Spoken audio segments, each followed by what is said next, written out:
నాకు పట్టిన గతి ఇంకెవ్వరికీ పట్టకూడదని ఉద్యమంలోకి వచ్చాను. ఇన్ఫార్మర్గా చేరాను. దానికోసం ఎంతమందినైనా చంపుతాం, చేస్తాం. కానీ మేమనుకున్న సమాజం తీసుకొస్తాం. కమ్యూనిస్ట్ రాజ్యాన్ని స్థాపిస్తాం. సమాజమా అంటే? రష్యాలో, చైనాలో, వియత్నంలో మా కమ్యూనిస్టులు విప్లవం ద్వారా సాధించిన ఆదర్శ సమాజం. Lenin, Stalin, Mao, Che Guevara, Fidel కాస్ట్రోల్ సృష్టించిన కులాలు, మతాలు, వర్గాలు, వర్ణాలు లేని ఒక సామ్యవాద స్వర్గం. అదే మేం కలలుగనేది. దానికోసమే మేం పోరాడేది.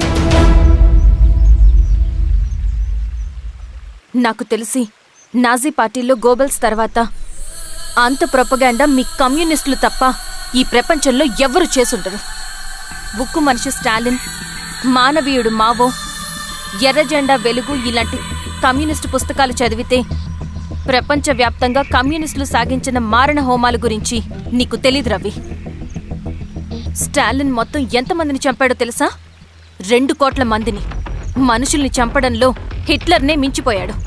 చాలా మందిని సైబీరియన్ లేబర్ క్యాంపులకు పంపి దారుణంగా హింసించి మరీ చంపేశాడు. 2వ ప్రపంచ యుద్ధంలో బెర్లిన్ని ఆక్రమించిన రష్యన్ సైనికులు 8 ఏళ్ల నుండి 80 ఏళ్ల వయసులో కంటికి కనపడిన ఏ స్త్రీని వదలకుండా సామూహిక మానభంగం చేశారు. అది కూడా మీ కమ్యూనిస్ట్ దేవుడు స్టాలిన్ హయాంలోనే జరిగింది. ఇక మీ మావోయిస్టుల భగవంతుడు China chairman Mao Zedong great leap forwarded cultural రెవల్యూషన్ల పేరుతో 14 నుంచి 20 మిలియన్ల ప్రాణాలని పొట్టను పెట్టుకున్న మహానుభావుడు. ఇది మీ కమ్యూనిస్ట్ దేవుళ్ళు రాసిన రక్త చరిత్ర. ఆ దేశాలలో పేపర్లు ఉండవు, టీవీలు ఉండవు, స్వతంత్రమే ఉండదు. 1962లో చైనా మన దేశం మీదకి దాడి చేసి భూభాగాన్ని ఆక్రమించినప్పుడు ఒక్కరు కూడా నోరు మెదపలేదు.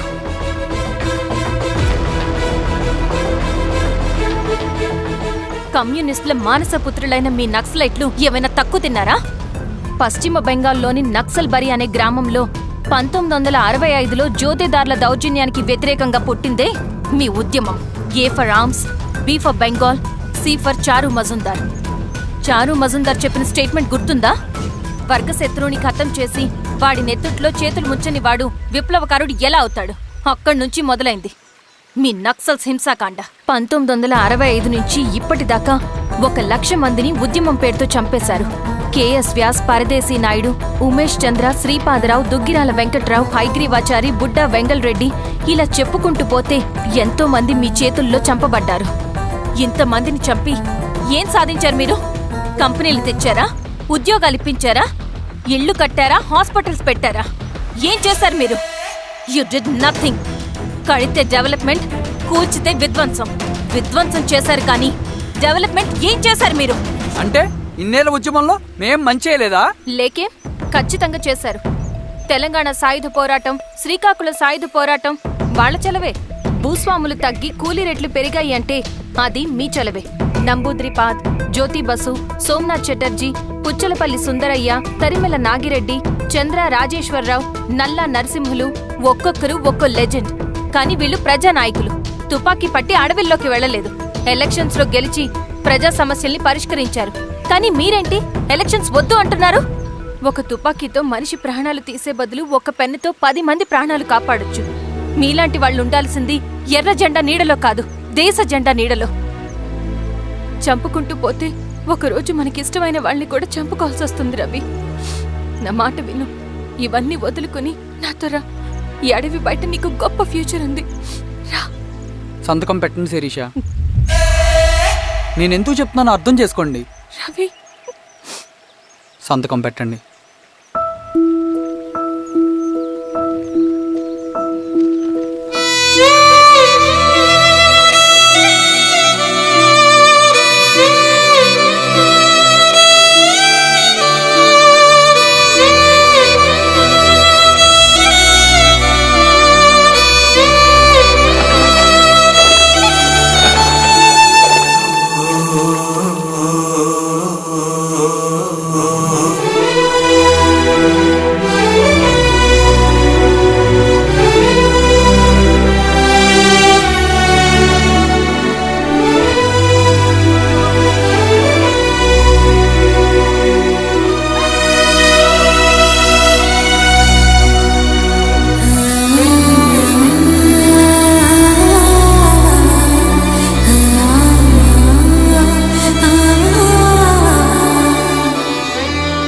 శిరీషమ్మ,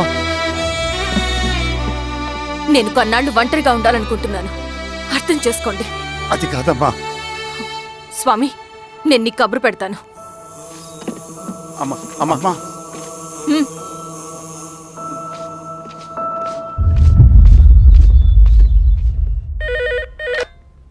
హలో, ఎవరండి? హలో, నేను చెన్నారెడ్డిని మాట్లాడుతున్నాను. సంజీవ్ రెడ్డి గారు ఉన్నారా? సార్ మీటింగ్లో ఉన్నారు సార్. శిరీషమ్మ ఇంట్లోంచి వెళ్ళిపోయింది సార్ ఏం చేయాలో అర్థం కావట్లేదు. ఒకసారి సంజీవ్ రెడ్డి గారికి అమ్మాయి గురించి చెప్పండి. చెప్తా సార్.